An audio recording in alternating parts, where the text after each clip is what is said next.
এই recipe follow করে পাউরুটি বানালে আপনার পাউরুটি হবে নরম তুলার মতো।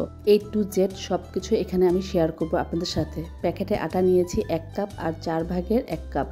এখানে আপনারা চাইলে ময়দা ইউজ করতে পারেন। হাফ চা চামচের মতো লবণ ব্যবহার করছি, দিয়ে আমি ভালো করে মিক্স করব, কারণ লবণ আর ইস্ট যদি সরাসরি একসাথে হয়ে যায় ইস্ট অ্যাক্টিভ হবে না তখন।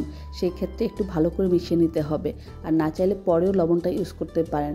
তো মেশানোর পর আমি পাউডার মিল্ক ইউজ করছি 2 টেবিল চামচের মতো। চাইলে এটা স্কিপ করতে পারেন, কিন্তু এটা না দিলে ইস্টের গন্ধ আসবে। এটা দিলে আপনার ইস্টের গন্ধ আর আসবে না। চিনি দিয়েছি 2 টেবিল চামচের মতো, আর ইস্ট দিচ্ছি 1 চা চামচ। 1 চা চামচ দেওয়ার পর কিছুটা পানি দিয়ে আমি ইস্টটা অ্যাক্টিভ হওয়ার জন্য কয়েক সেকেন্ড অপেক্ষা করব। 30 সেকেন্ড পরে আমি বাকিগুলোতে নর্মাল পানি ব্যবহার করছি। চাইলে কুসুম গরম পানি বা দুধ ইউজ করতে পারেন। তো দুধটা ব্যবহার করলে আপনার ইস্টের স্মেল একদমই আসে না। তো পানি ব্যবহার করলেও কিন্তু গন্ধটা আসে না আমার কাছে। আপনাদের কাছে যদি মনে হয় সেক্ষেত্রে দুধ ব্যবহার করতে পারেন।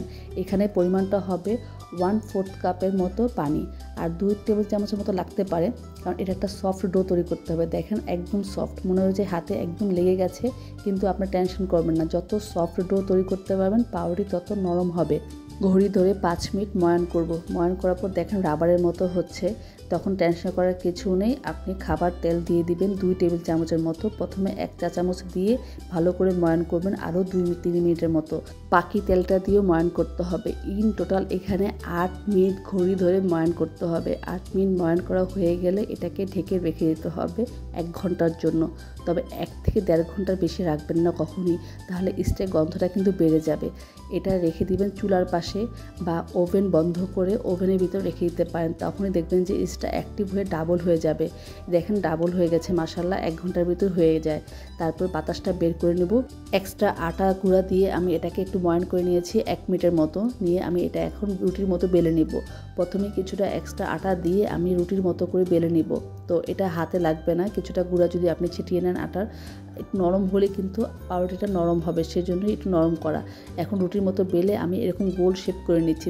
ফোল্ড করার সময় যেন বাতাস না থাকে সেদিকে লক্ষ্য রাখতে হবে। যেই বাটিতে পাউরুটি বসাবো সেখানে কিছুটা তেল ব্রাশ করে রুটিটা বসিয়ে নিয়েছি।